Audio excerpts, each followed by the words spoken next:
Deep one for the end zone. Palin is down there. Oh, he got it! He got it! He got it! Touchdown! Jordan. Oh! A spectacular move by Michael Jordan.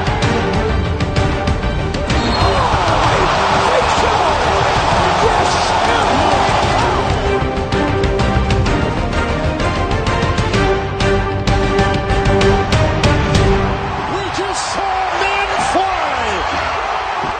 What's going on, guys? Welcome to episode 62 of the Armchair Fantasy Show.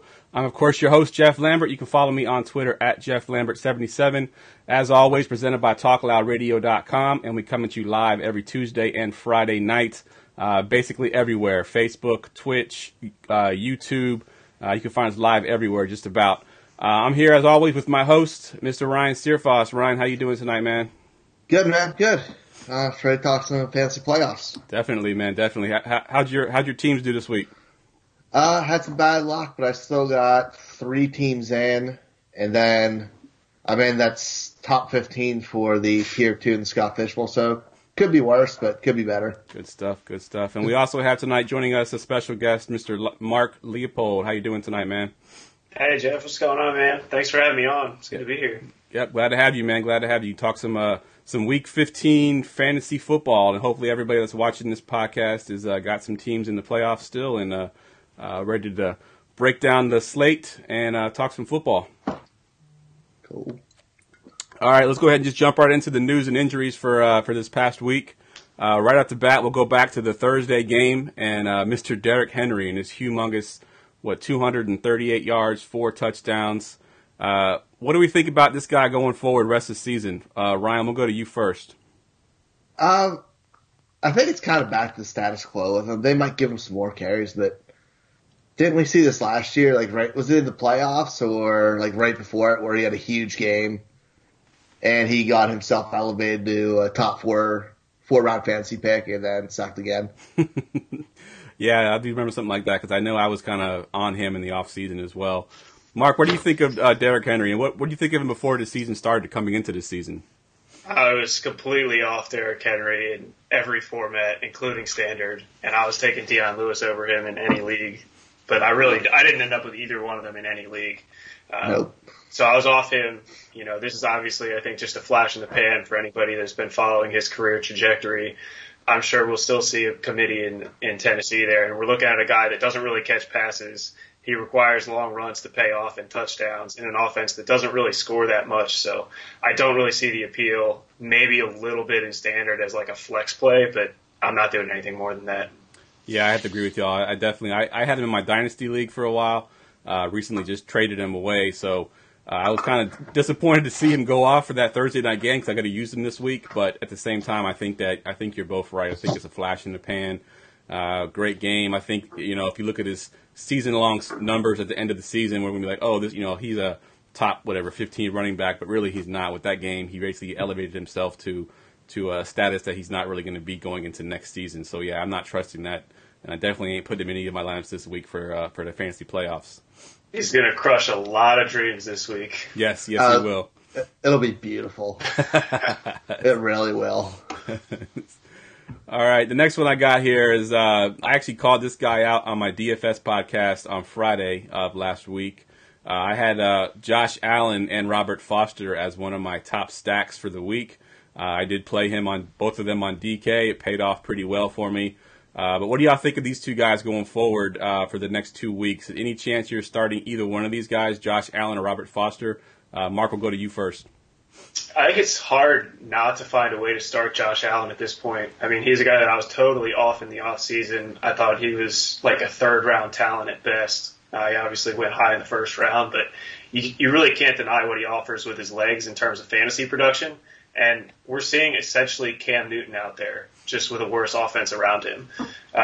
So it's hard to find a way not to start him unless you've got a reliable guy like a Patrick Mahomes or some of these other top options, even Cam Newton. But Allen's produced, top 5 numbers for a few weeks in a row here, and he's been going over 20 points. So it's hard not to to make the case for him there. And Robert Foster's a guy, obviously has a ton of upside, but he makes his living on splash plays. So I'm a little concerned with the target volume he's seeing. But now that they've just cleaned house on the wide receiver group, maybe we'll see an uptick. So I'm kind of hesitant, but I definitely see some upside there. Yeah, I think this week he had his most targets he's had all season. I think he had 6 or 7 targets this past week because, like you said, they got rid of everybody. It's basically just him and Zay Jones right now in that offense. And I think going back to his rushing ability, Josh Allen, I think if he didn't have those kneel downs in that game 3 weeks ago, I think he would have had 3 straight games with 100 yards or more. But those kneel downs brought him back to 99 yards, but still definitely a really good stretch there. I think even Lamar Jackson can't even claim that. What about you, Ryan? What do you think of Josh Allen and Robert Foster? I mean, I feel good about Josh Allen. I mean, his running gives you a fantastic floor. The floor, I can't speak. But Robert Foster still a little bit up in the air. I think he's going to be a little matchup dependent. I actually like Zay Jones a little more in that offense. His production kind of sucked this week compared to the last few, but he still led their team in targets. So I'd feel a little more comfortable playing him over Robert Foster. But Foster does have the big play upside. Yeah, agreed. I think that is what he's kind of a flex play. He's maybe a guy that you're looking at your matchup saying, you know, I'm outmatched. The team that I'm playing is a really good team. I need that lottery ticket. He's probably the guy you put in your flex position. Hopefully he breaks that, 60-yard touchdown catch or something like that. I'm going to give you all a couple names here of quarterbacks, and you tell me if you're going to play Josh Allen over these guys. I'll start with, let's go Matt Ryan versus Arizona. And he's at home. Are you playing Josh Allen over him, Mark? I'll probably take Matty Ice in that one because I know what I'm getting with him. Or Josh Allen's a little more volatile. If you're a big underdog, though, I can see the case for Allen with the upside. True. What about you, Ryan? Matt Ryan. All right, What about your boy? We'll stay on you. What about your boy if he starts this week, Lamar Jackson or Josh Allen? Oof. Oh. I love Lamar Jackson's matchup this week. Yeah, I mean, Tampa Bay at home. It's Baltimore at home against Tampa, whose defense is just putrid. I'm probably going to lean his way, even though Allen's played really well. What about you, Mark? Lamar Jackson? Yeah, I think slight edge to Lamar Jackson there, given the matchup. All other things equal, I would probably give the edge to Allen otherwise. All right, let me go down a little deeper here, see if we can get some Josh Allen love. What about on the other side of that game, Jameis Winston versus Baltimore? Allen. Allen? Allen easily. All right, so that's where he kind of slots in there. Just above Jameis Winston in the rankings right now is Baker Mayfield versus Denver. You going to go Josh Allen or Baker Mayfield there? I'm going Allen. Allen there as well? Yeah, it pains me to say that because I was a big Baker Mayfield supporter. I never thought I'd hear you say that. It makes me very happy. Yeah, I'd probably go Allen too, but it'd be close. Yeah. I can't believe we're here. I can't believe we're at this point. Yeah, it's pretty crazy. So that basically slots him in at a low-end QB1. So, yeah, that's about right where I would put him as well. All right, good stuff there. The next one I got on my list here is Isaiah Crowell being injured. And my boy that I've been kind of pumping up all season, even in the offseason, Elijah McGuire, might get his shot this week to be the featured back. One, talk about the injury to Crowell. Does it matter for fantasy? I know he was probably started in most leagues. And are you interested at all in Elijah McGuire? Ryan, we'll go to you first. I don't think Crowell matters for his production. I think Crowell if he made the fantasy playoffs. I mean, you don't want to play that guy if he's on your team. But Elijah McGuire, man, he has flex upside because the backfield's his now. You're not really worried about Crowell. You're not really worried about Bilal Powell. It's him. And they got these young guys they're trying to work out and see what they have. This is perfect audition for him to see what he can do. I agree, and I think PPR leagues, you get a little bit of a bump there as well because he does catch passes out of the backfield. Crowell did as well, but not quite as well as Elijah McGuire does. What about you, Mark? What's your thoughts on Elijah McGuire?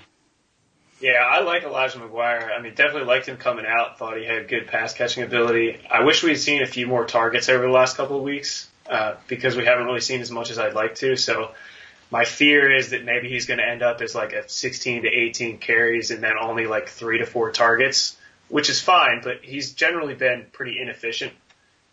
So I'm worried that that'll turn into 60 or 70 yards, and that if you don't get a touchdown, you'll be disappointed. So I like it, but I'm a bit hesitant to play him as anything more than like an RB3, and that's only if you get at least half PPR.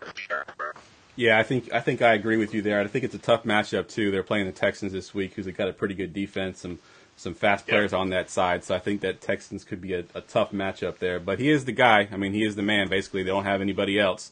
And I think with Darnold there'll be some checkdowns. So it's possible if you're hurting, if you got if you were screwed by the Kareem Hunt thing, if you were, if Melvin Gordon doesn't start on Thursday for some reason and you don't own Justin Jackson, I think Elijah McGuire could be a decent fill-in for you if you're in a tough spot.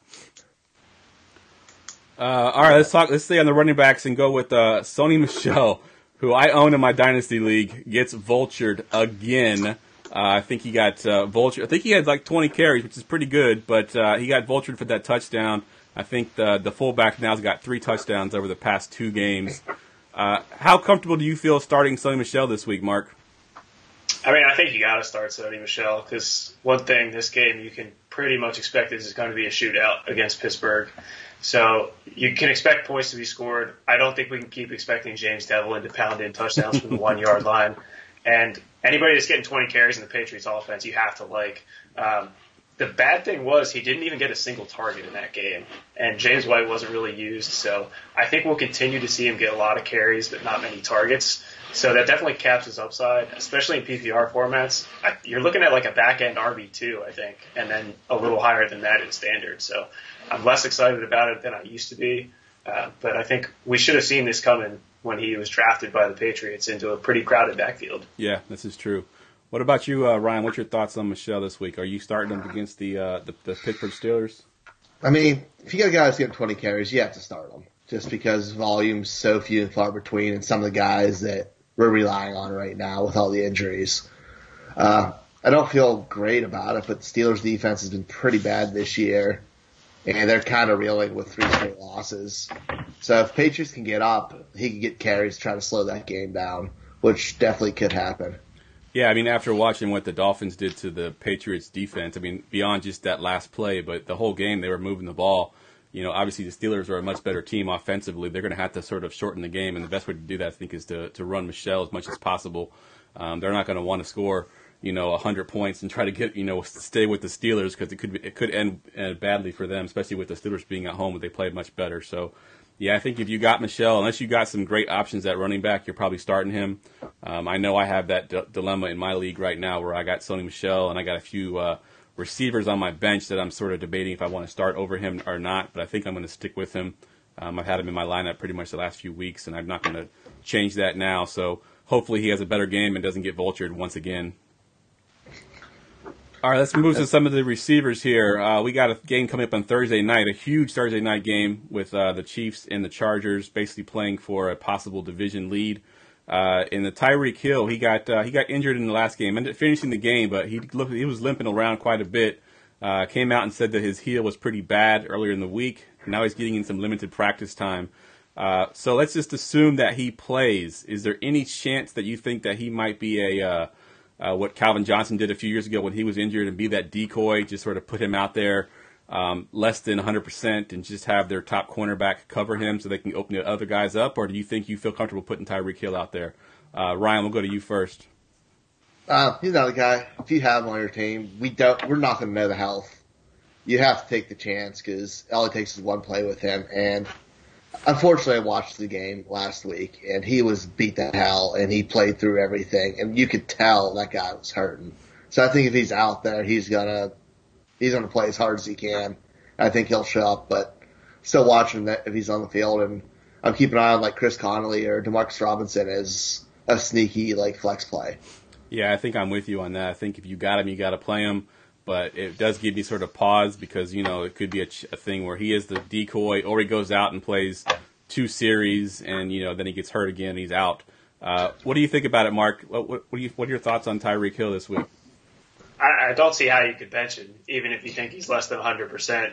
And the one thing that I always think about in playoff matchups is if I bench this guy and he goes off, can I live with myself for the entire offseason? So, you're probably looking at starting somebody like, I don't know, a Devin Funchess or Kenny Stills or something like that over him. So if you go ahead and put Kenny Stills in and he gets shut down presumably by Xavier Rhodes this week.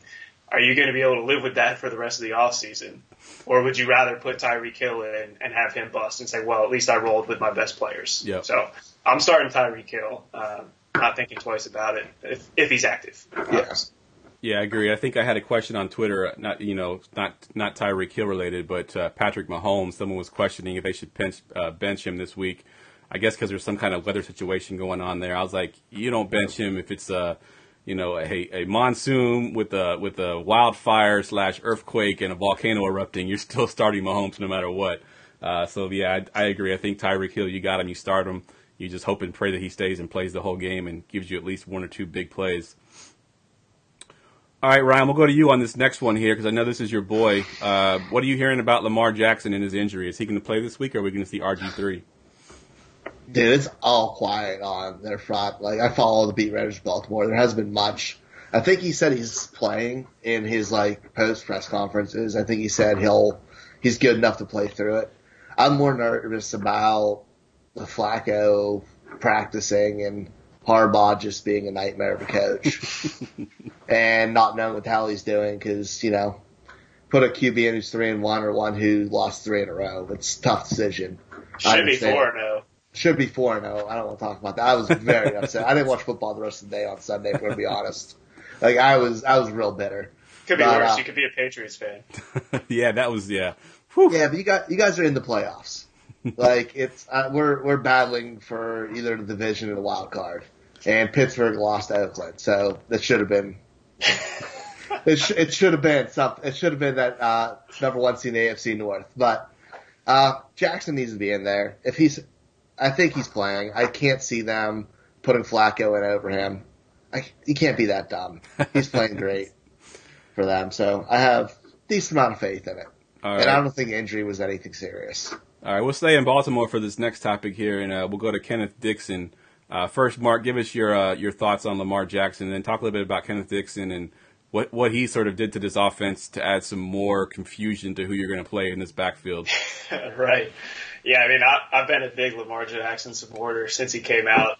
I thought he was underrated as a passer, and obviously what he offers with his legs is, you wanted to see kind of what we're seeing out of Josh Allen, to be honest with you. But he obviously has top, QB1 overall upside every week. So I think if you've got him and he's active, unless you've got one of these other reliable guys, you probably want to try to find a way to start him. If you're riding with somebody like even Aaron Rodgers, I'd probably still start Aaron Rodgers. But if you got a fringe guy like a Matthew Stafford or a Phillip Rivers, I'd probably look to play Lamar Jackson in that situation, assuming he's active. As far as Kenneth Dixon, I think I'm like a lot of others here. I was 3 years too early on the Kenneth Dixon bandwagon because I really liked him coming out too. He's very versatile and I think underrated as a pass catcher. So I expect that he'll eventually beat out Gus Edwards if they both stay healthy. Unfortunately, the season's going to be over soon and maybe sooner than we hope for the Ravens. But, the more Kenneth Dixon I see, the more I still like him. So I don't know what I'm doing this week. Fortunately, it's a good matchup, so I think you can get away with starting both and hope that each one gets 12 to 15 touches and they're efficient on those touches. So I think you could start both Gus Edwards and Kenneth Dixon as RB3s if you have a flex spot there. Now, when you say start both, do you mean if you Not own together. one or the other? Yeah, it's not together. If you own one Right. or the other, they're both startable. Gotcha. Okay. Right. Fair enough. Yeah. Your thoughts, Ryan? Anything different on those? Ken Dixon's the best running back there. I mean, Gus Edwards, it was fun, but watching the whole game and actually getting it here, he's not that special of a back. He's just straight north, south, and big. And Lamar Jackson makes life super easy for running backs. And when you saw the difference from seeing him to Dixon had that burst. It's going to be his job. It's just a matter of how fast they're going to turn it over to him. I could see them having a pretty even split this week. And Harbaugh even said that he wants to get Dixon more involved. So that makes me feel a little bit more confident about it. Yeah, I don't think either's the starting running back next year. Yeah, I think I agree with all those points there, and it's tough that you see Kenneth Dixon is constant injuries that he's had over his career. It's tough to watch a guy that's got that much talent constantly getting injured. We got a couple questions here on through Periscope here. I'm just going to bring up so y'all while we got it here. We have a sit-start question, actually a start this guy or this guy. So the question is Landry or Hilton, full point PPR. Ryan, who are you starting this week? Are those two guys? Landry or Hilton? Who is? Ooh, that's a tough one. Yeah, it looks like Landry's got the Broncos. Because of the upside in the playoffs. Yeah. Landry got the Broncos, and T.Y.'s got the Cowboys. So who are you going with? I'm sorry, it cut off. I'm leaning T.Y. Hilton. I want the upside there. I know Dallas's defense has been playing really well, but so is Andrew Luck, minus that one little blip we saw 2 weeks ago. So I'm leaning towards Hilton on that. All right, good stuff. What about you? Are you going with Hilton or Landry, Mark? Yeah, I'm going to go Hilton as well, but I will say Jarvis Landry's probably going to spend most of his time on the outside, so I would expect him to avoid Chris Harris for most of the week against Denver. So I would still try to look to find a way to play Landry, especially with full point PPR, because I think he's going to have a nice day, avoiding pretty much the only really effective cornerback on the Broncos in Chris Harris. Yep, agreed. So, yeah, I think I'd love to see what the other receivers are, what the other options are, because Landry and Hilton are both pretty good options there, especially in full point PPR. Unless he's got like like Julio Jones and I don't even know who else he could have. OBJ. Yeah, I don't know if you got both of those, then you're probably set anyway. But I don't know who else he's starting there. But yeah, good stuff there. I agree. I'm going Hilton as well. He's gotten a ton of targets over the past week.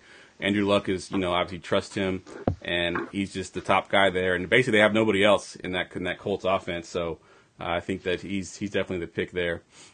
All right, getting back on track here. Let's go to Cam Newton and his struggles lately. He's not looked really good.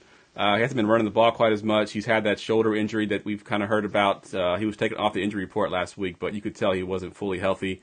Are you worried as a Cam Newton owner with him going into, I think they're playing the Saints this week, in Carolina, though, where he plays better? What are your thoughts on Cam Newton this week, Ryan? Isn't it really confusing with Cam Newton right now? This is the worst he's played, but his receivers and playmakers are the best we've seen. Yeah. It's the first time we're I'm going to bench Cam Newton, but I'm going to play all of his receivers. Yeah, exactly. I'm going to play Cam in this. I mean, it's a division matchup. He should come to play in it. And kind of like we talked about Josh Allen, he has that floor with their rushing ability that you have to play him, and chances are you don't have a better option than Cam on your team. Yeah, that's a good call. What about you? What are your thoughts on Cam Newton, Mark? Yeah, I mean, I think if you have Cam, you're probably starting him because he's one of those guys you probably drafted in the top 6-7 quarterbacks. So if you have him, unless you also took Patrick Mahomes or Mitchell Trubisky later on, and Trubisky, I don't know at this point because we're not sure if he's fully healthy based on last week's performance. Right. But unless you hit gold on one of these guys later on, I think you got to start Cam. But I'm definitely concerned. I mean, if I'm a Cam Newton owner, I am concerned because normally we see the goal line back for Carolina be Cam Newton, and now we're seeing it be Christian McCaffrey. So they're taking away some of those short touchdowns that Cam Newton usually just pounds in, which maybe it's due to the injury. Maybe it's due to they're trying to shift the play calling a little bit. I don't know because I'm not on the inside, but from what I'm seeing there, those are some points that Cam Newton usually tries to get for himself, which rewards his fantasy owners, and now we're seeing those go to Christian McCaffrey. Yeah, that's a good call. And actually, I do have a good decision to make in my dynasty league because I have Cam Newton and my backup is Josh Allen. So I've been sort of going back and forth, but both of you said Cam Newton over Josh Allen, so I'll stick with you and go with Cam Newton. It's a big game. I'm going against the number 1 seed. He's won the last 2 years, so it's a big decision. I got to make the right one. If Josh Allen has another big game and Cam Newton sucks again, I'm gonna be upset. All right, let's talk about Melvin Gordon, Austin Eckler a little bit. It looks like Melvin Gordon got a limited practice in today. Eckler, I believe, is still expected to miss this game. And then we got Justin Jackson sort of thrown into the mix there. I had a couple questions here that I want to ask about these guys. One, if Melvin Gordon plays, are you trusting him? I mean, obviously you're probably still starting him, but are you a little worried about his usage with that injury and them being in the playoffs pretty much already? And then if you are playing Melvin Gordon, if you also own Justin Jackson, or if you own Justin Jackson with no Melvin Gordon, do you trust playing him at all, or is it going to be 100% Melvin Gordon? Mark, we'll go to you first. Yeah, I mean, Melvin Gordon's like the Tyreek Hill situation to me here. He probably got you most of the way to the playoffs until the last couple of weeks. So if you can live with benching him and having him go off on your bench for the rest of the offseason, by all means. But, if I've got him, I'm starting him because I want to go into battle with my best players. And Justin Jackson, as much as I love him, I'm only starting him if Gordon's inactive, because I think if Gordon's active, they're going to roll with Gordon, and we're going to see, 70-30 maybe. So to me, that's not enough to warrant starting Justin Jackson. You're going to be hoping for a touchdown that he pounds in or breaks off a long run, and I'm not trying to count on that in the playoffs. Yeah, I agree there. Is there any chance that Justin Jackson gets plugged into the Austin Eckler role, or is he that kind of running back? I just don't think he's been around enough for them to give him a one-for-one replacement with Eckler. I do like Justin Jackson. I think he's a really good talent, but I think Austin Eckler has been there long enough and he's familiar enough with the offense that I would suspect they won't give him 100% of Eckler's role. Yeah, I think I agree with you on that. What about you, Ryan? How do you feel about the situation here? Yeah, I mean, I agree with a lot. Gordon's in. You have to play him. He's a top-tier guy. I'd hedge my expectations a little bit.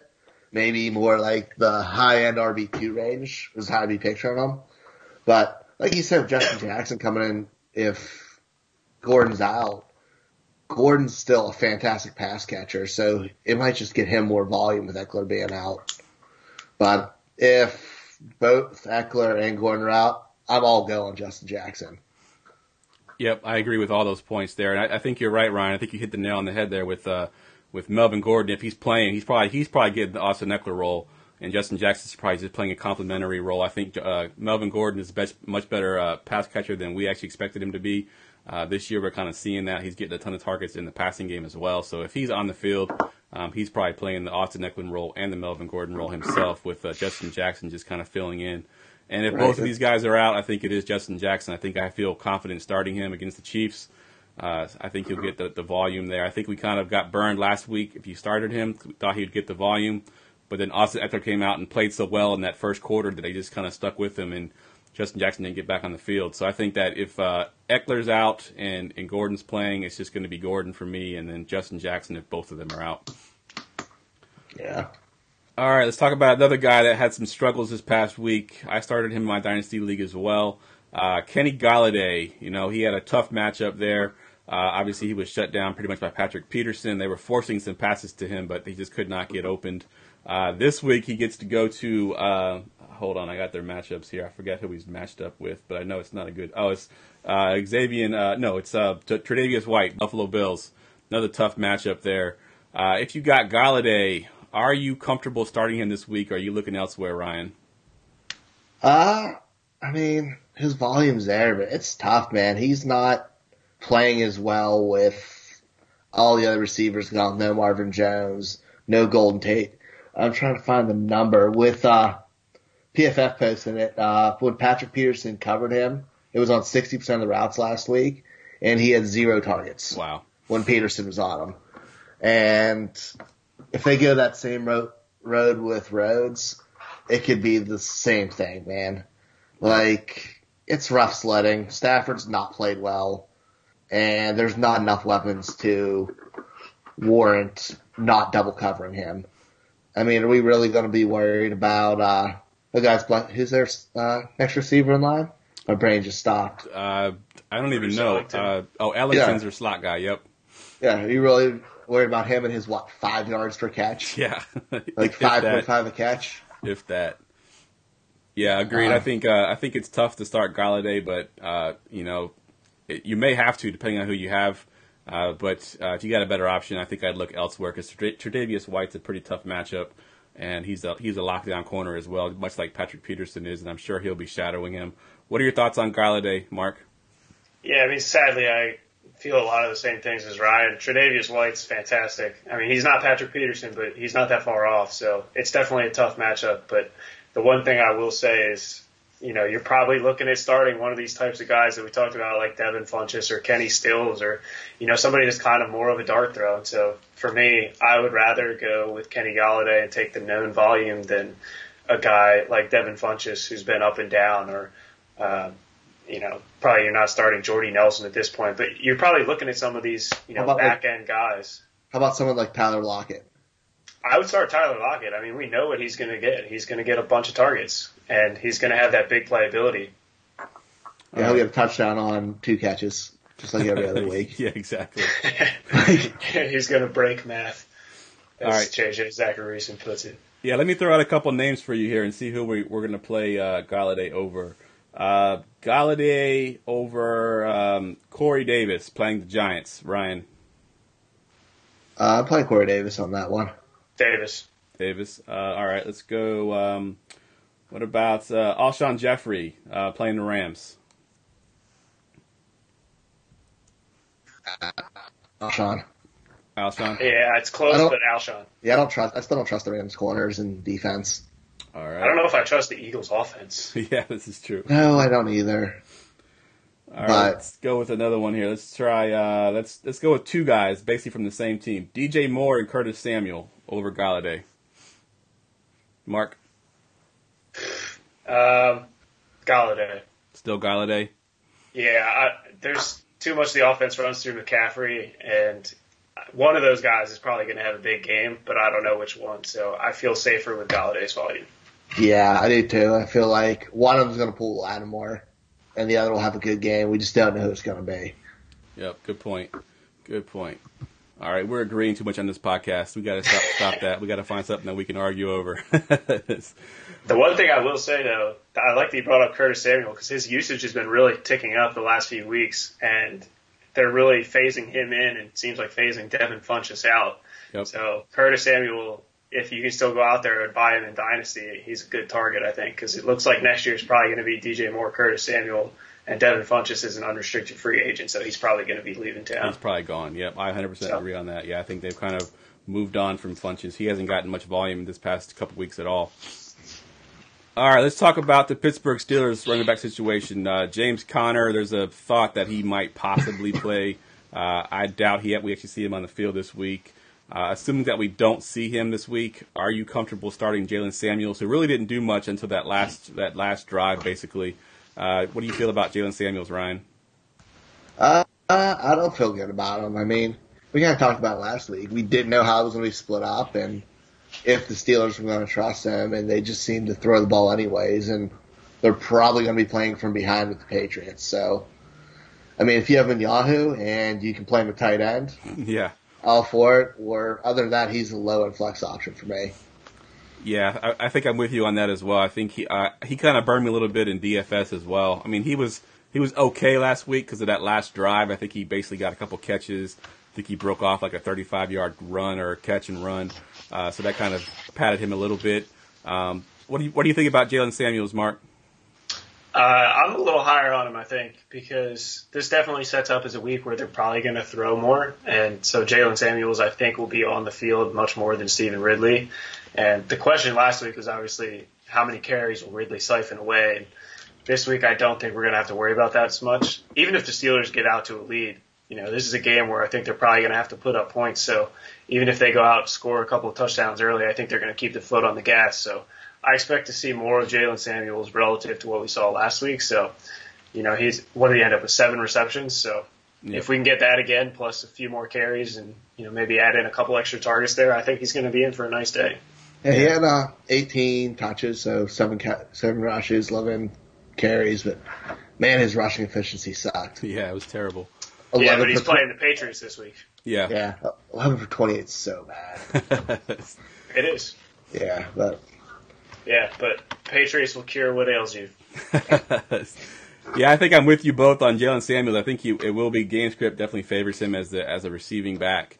And I think also what hurt him last week too is that we saw Dobbs there for a good portion of that game before Ben Roethlisberger came back in to basically try to save the game at the end. But I think Dobbs kind of played, pretty terrible, which kind of hurt the entire offense and kind of hurt Samuels as well. So that could help a little bit being at home, getting the home Ben. As we say, Ben splits are crazy with the home and away. So we'll get the home Ben, much better player at home. Maybe Samuels kind of benefits from that as well. So I agree 100% on those. Dude, that quarterback thing with him being sat is the biggest controversy I've seen in Pittsburgh in so long. Really? The fans are so angry.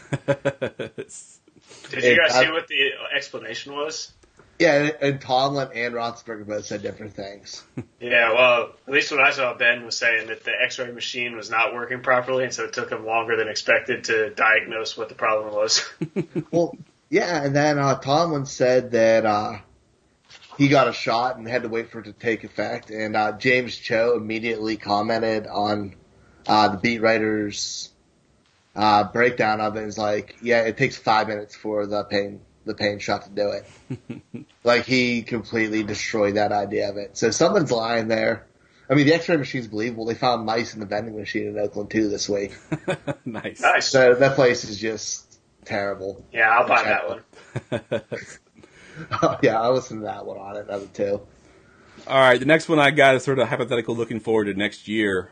So Amari Cooper has actually led the league in receiving yards since he's been traded to the Dallas Cowboys. Obviously, he's been a top receiver over the past couple of weeks, had a huge monster game this past week. Looking at next year, is he a top 15 wide receiver if you're drafting today, Ryan? Ooh, he's going to be close. I mean, just looking at it, yeah, he'd be right around between that 15 to 20 range for me. I like the volume he's getting there, but I mean, there's a lot of good receivers right now. There really is. But there's also a completely steep drop off right around that range.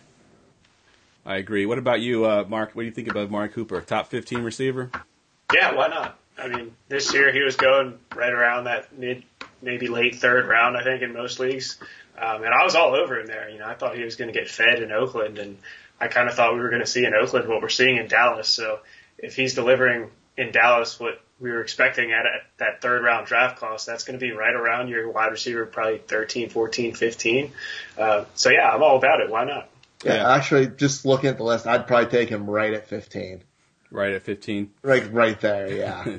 Yeah, I'm looking at the list. It's obviously this week, so it's kind of skewed a little bit based on matchups, not really drafting. But looks like Stephon Diggs is at number 14, and then Julian Edelman's number 15, and Mike Evans is 16. Are you taking Amari Cooper over any of those three guys, Diggs, Edelman, and Evans? I'd take Evans over him, but and probably Diggs. Yeah, I'd probably take Evans and then Diggs, and I would take Cooper over Edelman. How about this one's right next to him? I know exactly where I stand. I don't think it's even close, but Tyler Boyd or Amari. I think I'm going with Amari on that one. I think the number one receiver in Dallas. Yeah, me too. Yeah, Cooper easily. Agreed. Yep, agreed. I think Boyd could end up being a one-hit wonder. Hopefully not, but it's definitely a possibility. He's been, terrible up until this year. How about Juju or Amari? Juju, yeah, agreed. Juju for me. Yeah, I'll take the Steelers wide receiver 1 over the Cowboys wide receiver 1. Yeah. So you're saying Antonio Brown. Oh, I see what you're saying. Oh, God. I don't know how I feel about that. Oh, God. All right, let's go on to the next topic here. So we got two pretty good offenses that were struggling this past week. One of them actually got their offensive coordinator fired. The Rams, of course, struggled against the Bears, which is understandable, being that they're the best defense in the league. But we didn't expect them to be that bad. And then the Vikings on Monday night looked pretty bad against the Seattle Seahawks as well. If you own any of these guys, are you worried about them at all into the playoffs? The Vikings and the Rams players, Ryan? No. No. No.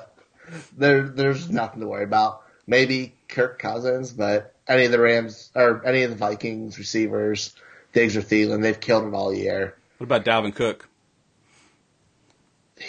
He's been getting a little bit more volume, but I still believe in him. Maybe that's the fanboy, but I think he's still a talented running back, and hopefully their new offensive coordinator has enough sense to get him involved in the game. At least on 3rd and 1. I mean, damn, give them the ball on 3rd and 1. They did it twice. They passed it on 3rd and 1 and ended up not getting it.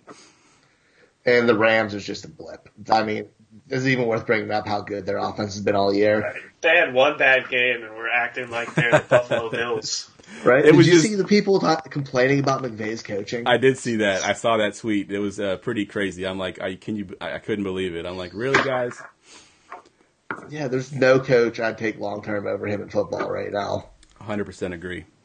And yeah, I think that, I kind of brought it up a little bit on the DFS podcast when we're talking about Jared Goff, and his road struggles have been sort of real this year. Other than that Saints game, he's not been good on the road. And of course, you're going on the road to Chicago, the best defense in the league. It's going to be a struggle there. He played terribly. I think he needs to get that home field advantage if they want to have a chance in the playoffs, because if he has to go to New Orleans once again, it could end badly for them because he does not play good on the road. But, I think he's just a blip on the radar. You're obviously starting all those guys. You're not going to bench them. Goff, if you have somebody else, maybe you don't play Goff on the road going forward. But I think even still, with that offense the way it is, you got to play him. Evan Silva posted the thing about Goff in the cold weather. Did you guys see that? I didn't. Where he was born in California, played high school ball there, college ball there, NFL. So in his 2 NFL games, sub 30 temperatures, he's 34 for 72. So 47% of his passes, 5.3, 0 touchdowns, 5 interceptions. Oof. So the man's not built for the cold. No, he's definitely not. He needs to make sure he gets that home field advantage so he's not playing Chicago in Chicago in the playoffs. Yeah, I mean, it's a small sample size, obviously, but if you're not used to the cold, man, it's different. Definitely. All right, guys, take a quick commercial break, and when we come back, we'll do some waiver wire and a little bit of this and that for week 15, sorry.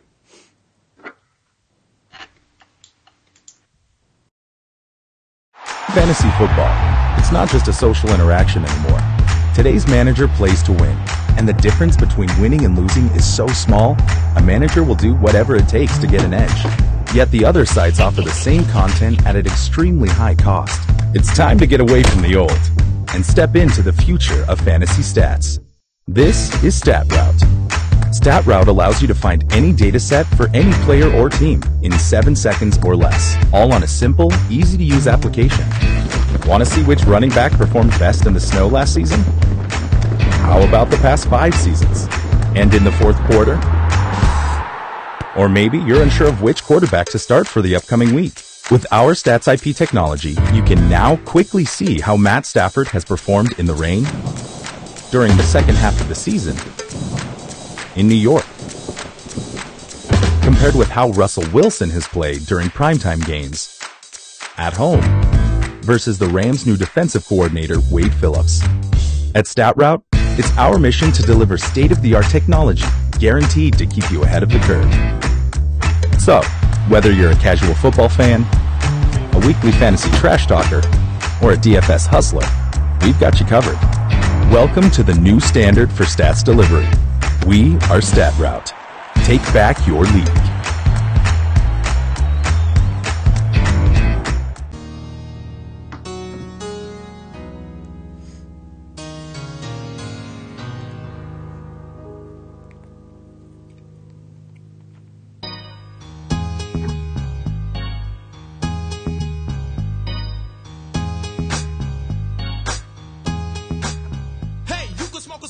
All right, guys, welcome back. I'm here with Ryan and Mark. Of course, everyone knows Ryan is the co-host.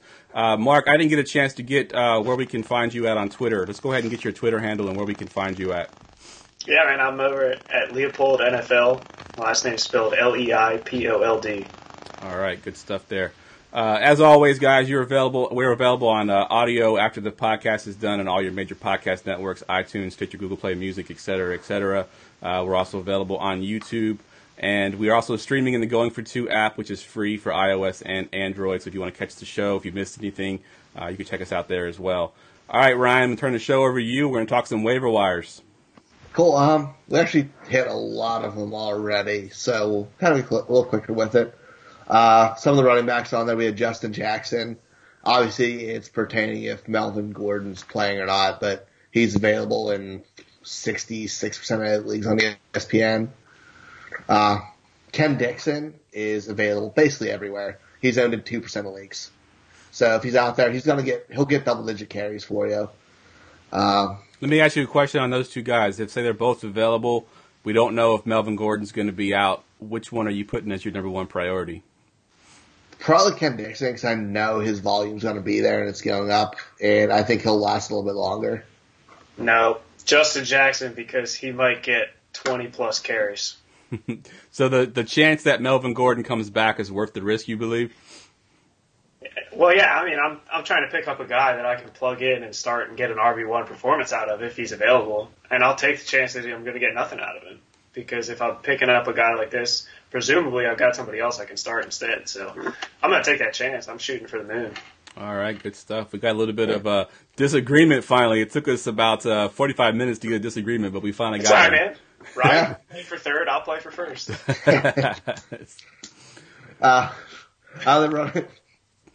Other running back we're hitting on there, Elijah McGuire is available in 89% of leagues. He's probably Now, PPR only, right? You're not getting him in any kind of standard league. Yeah, probably not, but yeah. I think you're good in PPR with him too. Huh? What was Yeah, that? I think you're good in half PPR, but standard Yeah, I'd be hesitant. Standard, I'd be out same way. Yeah.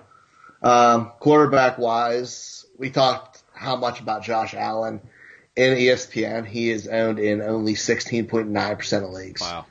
His worst performance in the last 3 weeks is 18.6 fantasy points.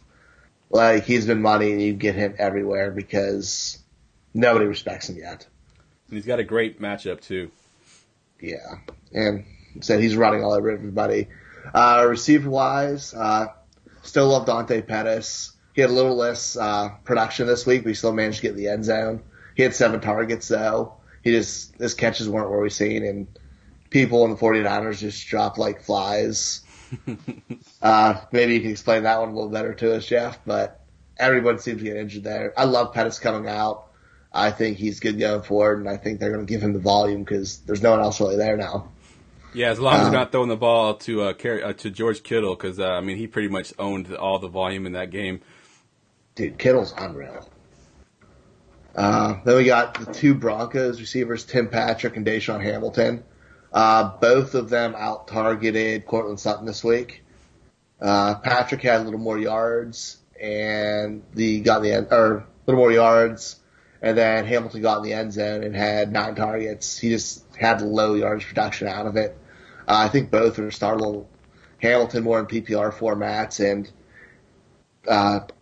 Tim Patrick's 6'4", man, so he could have that red zone threat going forward. So they're worth dart throws as well in deeper leagues. Mark, let me ask you, if both those guys are available, which one are you going after, Patrick or Deshaun? Oh, definitely Deshaun. Yeah. I always chase the volume. Good For stuff. sure. I love Deshaun Hamilton. He's good. Yeah, he's one of the guys that I worked up for 24/7 this off season, and I really came across him because I was doing the Saquon Barkley profile, and I kept seeing this dude making these crazy catches. Like, he made a ton of really good contested catches at Penn State. And so I was like, I got to figure out who this dude is. And it was Deshaun Hamilton. I love him. Nice. And then last one who I think is worth blowing some fab on, unless, you're set at the tight end position, is Ian Thomas, man. Tight end's so bad. And he got 11 targets his first game started with Greg Olsen out. And Cam's always on the tight end. I think it's worth picking him up, and it's worth spending because unless you have Kittle, Gronk, Ertz, or Kelsey, it's a crapshoot for you. Yeah, you definitely spend on Ian Thomas. Catch a touchdown and you're a tight end 1, basically. Yeah, it's bad. Yeah, or if you get 11 targets. Yeah, either one. Yep, exactly. Yeah, you get 11 targets, you're top 5, man. Yeah, exactly. Yeah, he finished in the top 5 this week, and his first week as a starter. So, let me ask you all a dynasty question, because I know you both play dynasty as well. So the Eagles went out and signed a preseason favorite. He played, I think, for the Saints in the preseason. I think it's Boston Scott. Any interest in him in dynasty and sort of stashing him for next year? No. I'm not. I mean, he got no love. He's kind of just he'll show up and disappear. I feel like he's going to get that Jonathan Williams treatment, where everybody falls in love with him, picks him up, and then he just goes to practice squads. Yeah, I mean, I liked him all right when he was coming out, but I liked him when he was with the Saints. His profile was fine, but the landing spot was nice in New Orleans. But I think the Eagles have enough other running backs that are established there that it's going to take a pretty long shot effort for him to get any kind of meaningful playing time. And the Eagles are definitely one of those teams that's a prime candidate to go out and either spend in free agency or use decently high draft capital on a running back this offseason. Yeah, they're definitely one of those teams who's not going to have their starting running back's probably not on the roster. Right. Yep. It's probably not going to be Jay Ajayi next year. No. All right. Good stuff, guys. Good stuff. Anybody else you want to talk about, Ryan, before we move on? That's it. That's all I have there. Anyone you got, Mark, that I missed? You hit all the ones that I had on my mind. Good All stuff. right, cool. All right, we're going to play a little this or that. Usually we do this or that. We'll pick two guys from the same team, from the same game, I mean. And I tried to do that this week, and I just couldn't find enough fringe players from the same game that actually made sense. So we went outside the box a little bit. I got a few guys from different games that we're going to match up. The first one I got here is Justin Jackson versus Spencer Ware. This one actually is in the same game. What do you think of these two guys, and which one are you playing if you have both of them? Mark, we'll go to you first. So this, I think, we'll obviously assume Melvin Gordon's inactive for this question. So I'm going to play Spencer Ware, even if it's Justin Jackson as the feature back. Even though I do like Justin Jackson's matchup a little better, generally speaking, for running backs, it's beneficial to have the guy on the home team. It's beneficial to have the guy on the team that's favored to win. So I'm going to take Spencer Ware for both of those reasons. The Chiefs are going to have more implied points, so I think you're more likely to get him in the end zone, and you're more likely to get him some late-game carries trying to bleed out the clock. All right, good stuff. Ryan? Yeah, I'm going to go Spencer Ware. He's a little bit more proven. He performed really well last week. Before he got hurt and knocked out of the game, he had 20 touches still and 75 rushing, 54 receiving. So I'm going to lead Spencer Ware. I think he's just a better back and a better offense. All right, I think I'm going against the two of you. I think I'm going for the upside with Justin Jackson. Assuming Melvin Gordon is out, the Chiefs have been pretty bad, versus the run, versus the everything. Really, their defense has not been good at all. They have been better at home. I will give them that. So I'm a little nervous about that. But I think if Justin Jackson's getting the bulk of the work there, we've seen how the Chargers want to use the running back, and if they use Justin Jackson in that same capacity, I think he has a better game than Spencer Ware does, who honestly doesn't really excite me. He's not the greatest athlete in the world. He's just sort of what do they call it, a jag, just another guy. He's basically in a good offense, so he's kind of benefiting from that, but I have no interest in Spencer Ware at all. I'll go with Justin Jackson. All right, next one I got here is two receivers. We kind of talked about one of them already. This is actually a decision that I had to make in one of my leagues. Allen Robinson versus Green Bay, or Kenny Galladay versus Buffalo. Ryan, we'll go to you first this time. I'm going Allen Robinson. Green Bay's defense is better than people give it credit for, but it's not Buffalo's defense, and it's Trey White's a lot better at coverage than Jair Alexander is, who is an up-and-comer. But I like that matchup better. I think Green Bay has a better a worse defense, and I think Allen Robinson's he's not going to be the only person getting covered, being they have some talent on the offense outside of him. All right. So Kenny Galladay, a lot of double coverage. All right, good stuff. Mark, who are you going with? I don't really have a take on this one. I think Kenny Galladay is a little better in a vacuum, but the matchup's tougher. He's on the road as well. Jair Alexander is not bad. I don't know if he's going to shadow Allen Robinson. If he doesn't, I would definitely lean A-Rob in this matchup here. But if he does shadow, I think it's really a toss-up. So for me, I'm going to look at the Vegas lines and pick the team with more implied points and hope for a touchdown. All right, good stuff, good stuff. I think I am currently leading Allen Robinson. Like I said, I do have both these guys in my Dynasty League, and I got to start one of the two. Currently, I think I got Robinson in my lineup starting. It's a tough decision to make, and I think you can basically flip a coin with these two guys. Robinson, I go with a little bit more just because he seems to still get targets. He may only get 40 yards catching, but he may get 5-6 targets. Whereas last week, Galladay basically didn't get any targets and got me 2 fantasy points. So give me the guy getting a little bit more targets and the number one guy in that offense. So yeah, I'm picking Allen Robinson for now. Next one I got is Corey Davis versus the Giants, or Tyler Boyd versus Oakland. Mark, we'll go to you first. Tyler Boyd, baby. Oakland is just gushing points to the slot, and so as long as Tyler Boyd doesn't move to the outside much, which I think we can expect him to spend most of his time in the slot, this is pretty much the ideal matchup. So even though he's got a backup quarterback, which would scare a lot of people off, and even though A.J. Green's out, so he's going to get a lot of attention, I don't care. Oakland just gives up a ton of points to the slot. Their defense is pretty weak overall, but that's one of their weakest points. So give me the guy that's in definitely a smash spot. Even though I do love Corey Davis, I like the matchup, and I like the way he's trending, generally speaking. All right. Tyler Boyd. Ryan, who are you going with? I think we'll get Tyler Boyd. on this, and I hate it because I've kind of trashed him for the last few weeks. I've been trashing the Tyler Boyd matchups, but it's the Raiders.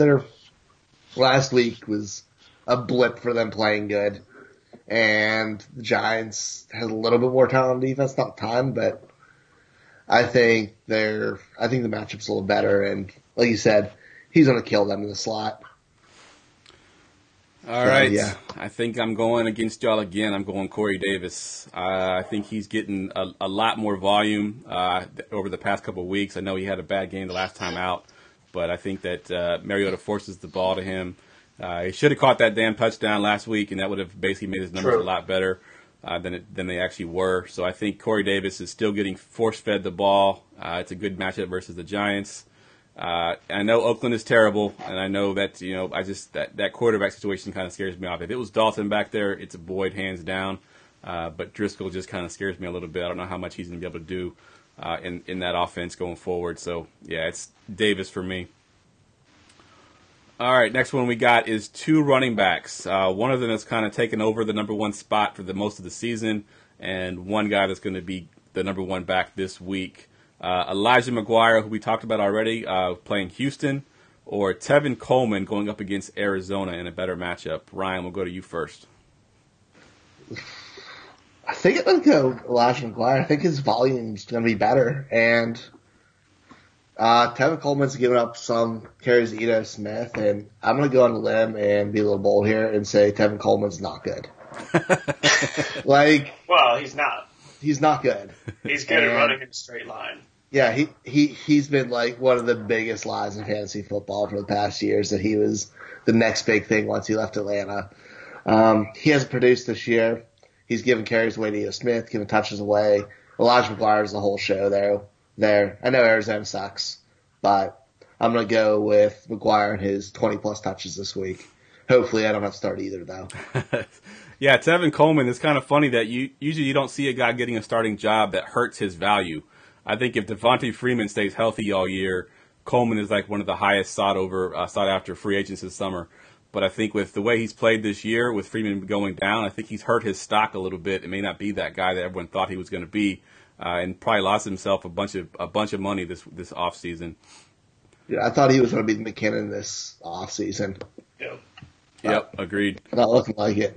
All right, Mark, who you got? Elijah McGuire or Tevin Coleman? Oh, this one's easy. Tevin Coleman.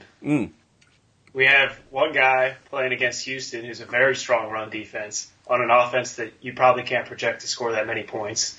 So, yeah, I mean, maybe he's going to get 20 touches and a couple of them will be through the air, but they're probably going to be inefficient touches, and I think you can't project him for a strong likelihood to get in the end zone. And then you got Tevin Coleman, who's on a very strong Falcons offense.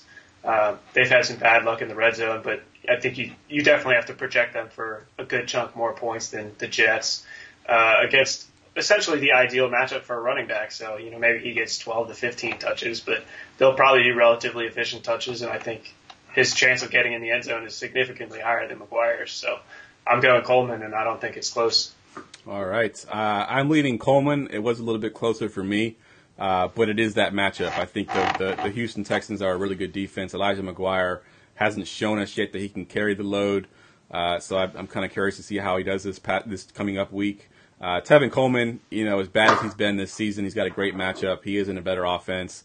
They are at home where they play better. Arizona's got a good pass defense, but the run defense is kind of bad. So I think Tevin Coleman's set up for a good game, at least on paper. And I think he, like you said, he plays in the higher scoring game. I think that it's going to be Coleman for me as well. All right, we'll stay with running backs on this one. We'll go with the aforementioned Mr. Derrick Henry coming off his 4 touchdowns, 200-plus yards. And then Jalen Samuels, who we also talked about a little bit with going against New England. Who you like this week, Mark, out of those two guys? Jalen Samuels, for all the reasons we talked about. I think you could probably make a case for Henry if you're playing in a standard league. But as soon as you add even half PPR, I think Samuels easily. But even in standard for me, I'm playing Samuels because I think we're going to see a shootout there. I think we're going to see a lot of points. And I don't see that for Tennessee or New York. So I'll take the guy that's going to be in a high-scoring game, which probably means lots of yards and a good chance to find the end zone.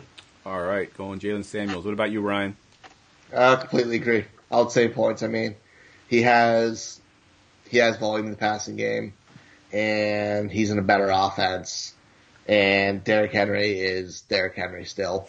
I don't care that he had 238 yards last week. He's a turd. He's a turd. All right. Yep. To make that 3 for 3 on that one, I'm also going Samuels. I think that Titans-Giants game could end up being an ugly game. I think the Titans have been sort of that team that makes everyone sort of ugly. They make the game sort of ugly, and I think this will be an ugly game and not a lot of points scored. I think that New England-Pittsburgh game is going to be a very high-scoring game, and I want Samuels on my team. Yeah.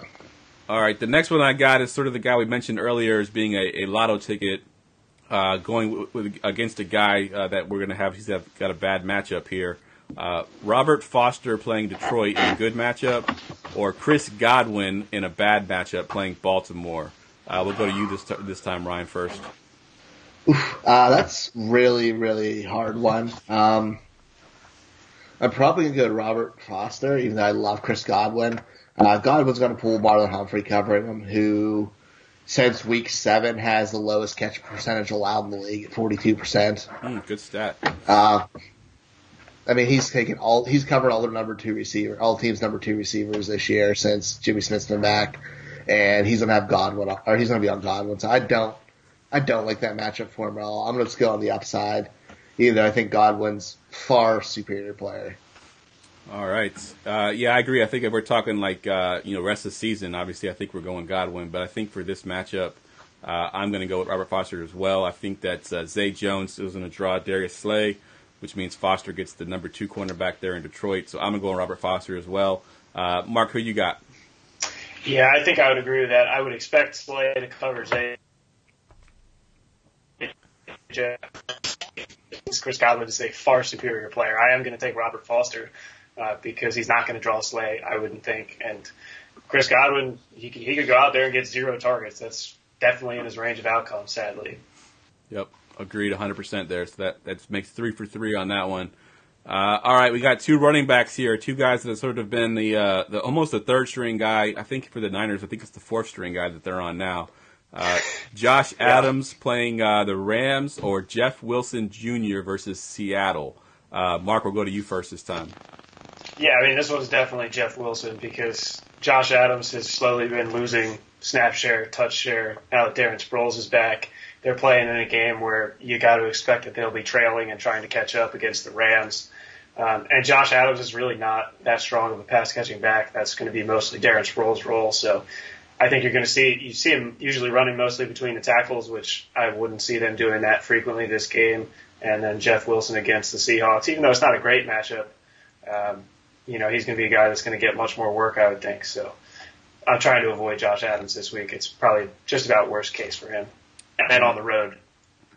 All right, good stuff. Ryan, we'll go to you next, too. Who you got out of these 2, Jeff Wilson or Josh Adams? Jeff Wilson. It's going to be a closer game. It's going to be a lower scoring game. Still going to run the ball. Josh Adams is going to be, they're going to be passing there. And Josh Adams is another guy. I think he's another Jag. He's just a guy at running back who's going to be replaceable. And Sproles is going to touch him this week. He's getting healthier and better, and there's nothing really to trust in Philadelphia right now. Yep. Outside of Hurts, obviously. All right, that makes 3 for 3. I'm also going Jeff Wilson Jr., who I can honestly say as a fan, I had no idea who he was going into that game where he finally got the start there. And he's been good. I think Seattle's a tough matchup for him, but they are at home. We play better at home. He'll get all the volume because they have nobody else really to give the volume to. We want to run the ball as much as we can because our offense is not very good. So I think that Wilson gets the volume there and definitely is the pick over Adams. All right, we got running backs once again.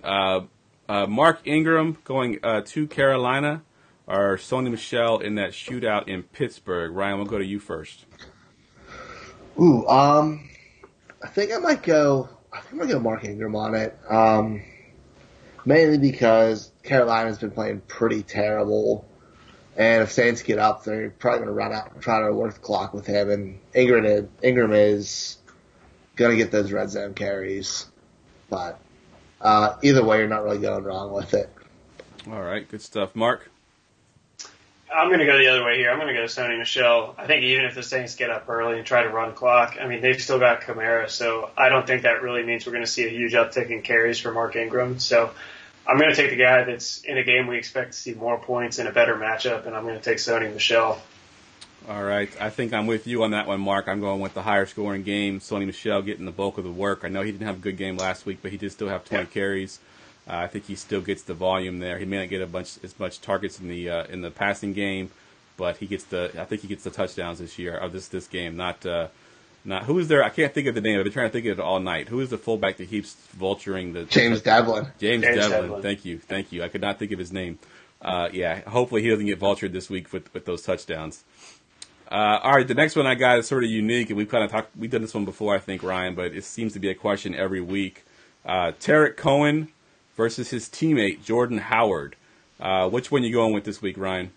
We should start keeping track of this one, because I think we're on like 3 weeks in a row with it. I'm going to Tarek Cohen. I think Green Bay will hopefully force him to pass a little bit more under some new offensive management, and it's still a game with Aaron Rodgers that could keep it a little higher scoring.